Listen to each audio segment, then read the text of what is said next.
Doctor good morning. എനിക്ക് കുറച്ച് doubt ഉണ്ടായിരുന്നു എൻ്റെ ഹെയറുമായി ബന്ധപ്പെട്ട്. അതിന് കുറച്ച് ഡൗട്ട് ക്ലിയർ ആക്കാൻ വേണ്ടി ഞാൻ വന്നിരിക്കുന്നത്. എൻ്റെ മുടി ഭയങ്കരമായിട്ട് കൊഴിയുന്നു, അതുപോലെ തന്നെ ഭയങ്കരമായിട്ട് തിന്നാവുന്നു. അപ്പോൾ ഞാൻ അതിന് എന്തൊക്കെ ബ്ലഡ് ടെസ്റ്റാണ് ചെയ്യേണ്ടത്?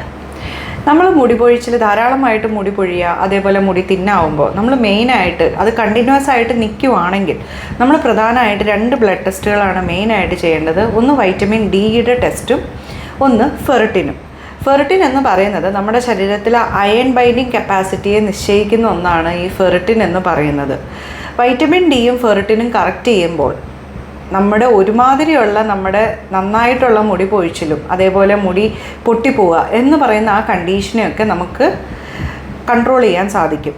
ഇനി ഈ ഫെറിറ്റിൻ സപ്ലിമെൻറ്റ്സ് എടുത്താൽ തന്നെയും ഇപ്പോൾ നമ്മളൊരു 3 മാസം അല്ലെങ്കിൽ 1 മാസം അടുപ്പിച്ച് നമ്മൾ സപ്ലിമെൻറ്റ്സ് എടുത്തു കഴിഞ്ഞാൽ തന്നെയും ഫെറിറ്റിൻ വീണ്ടും കുറയാനുള്ള സാധ്യതകളുണ്ട്. അതിനെ നമ്മൾ യൂഷ്വലി ഇതാരും അങ്ങനെ ശ്രദ്ധിക്കാറില്ല. നമ്മൾ സപ്ലിമെൻറ്റ്സ് എടുത്തല്ലോ, ഇനി നമ്മുടെ ഫെറിറ്റിൻ നോർമൽ ആയിരിക്കും എന്നായിരിക്കും എല്ലാവരുടെയും ധാരണ. പക്ഷേ വീണ്ടും ഒരു 3 മാസം കഴിയുമ്പോൾ വീണ്ടും നമ്മുടെ മുടി വീണ്ടും പൊഴിയാനും തിന്നാവാനും തുടങ്ങും. അപ്പോൾ അതിനെ നമുക്ക് എങ്ങനെ എപ്പോഴും നമുക്ക് മരുന്നെടുക്കുക എന്നുള്ളത് പോസിബിൾ ആയിട്ടുള്ള കാര്യമല്ല.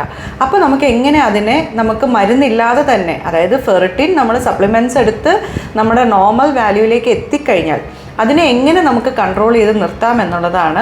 അതിന് നമ്മൾ 3 മാസത്തിലൊരിക്കൽ നമ്മൾ ഡീവേമിങ് മസ്റ്റായിട്ട് നമ്മൾ ചെയ്തിരിക്കണം. അതിൻ്റെ പ്രധാന കാരണം എന്ന് പറയുന്നത് മുടി പൊഴിച്ചിലും ഈ താരൻ പോലുള്ള കണ്ടീഷൻസ് കണ്ടിന്യൂസ് ആയിട്ട് നിൽക്കുന്ന ഒരു വ്യക്തിയാണെങ്കിൽ സ്വാഭാവികമായിട്ടും ഒരു സ്ത്രീയുടെയോ പുരുഷൻ്റെയോ ഡൈജഷൻ കറക്റ്റ് ആയിരിക്കില്ല എന്നാണ്. അപ്പോൾ നമ്മൾ ഡൈജഷനെയാണ് ആദ്യം കറക്റ്റ് ചെയ്യേണ്ടത്.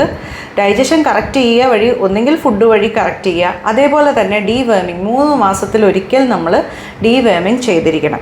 അതേപോലെ തന്നെ ഫൈബർ അടങ്ങിയിട്ടുള്ളതും ചീരവർഗ്ഗങ്ങളായിട്ടുള്ള ആഹാര സാധനങ്ങൾ ധാരാളമായി കഴിക്കുകയും വൈറ്റമിൻ സി നമ്മൾ എപ്പോഴും മുടിയുടെ സപ്ലിമെൻറ്റ്സ് എടുക്കുന്നതിൻ്റെ കൂട്ടത്തിൽ തന്നെ നമ്മളൊരു വൈറ്റമിൻ സി കൂടി എടുക്കണം. ഇപ്പോൾ ധാരാളമായിട്ട് നമുക്ക് ച്യൂവബിൾ ടാബ്ലറ്റ്സ് ഒക്കെ അവൈലബിൾ ആണ്. ഒന്നെങ്കിൽ അങ്ങനെ വൈറ്റമിൻ സി ച്യൂവബിൾ ടാബ്ലറ്റ്സ് ആയിട്ടോ, അതല്ല എന്നുണ്ടെങ്കിൽ നമ്മുടെ ഓറഞ്ച് അതേപോലെ ലെമൺ അങ്ങനെയുള്ള ഫ്രൂട്ട്സ് ധാരാളമായിട്ട് കഴിക്കുക. വൈറ്റമിൻ സി കൂടുതലായിട്ട് ഈ മരുന്നുകളെ അബ്സോർബ് ചെയ്യാനായിട്ട് സഹായിക്കുകയും ചെയ്യും.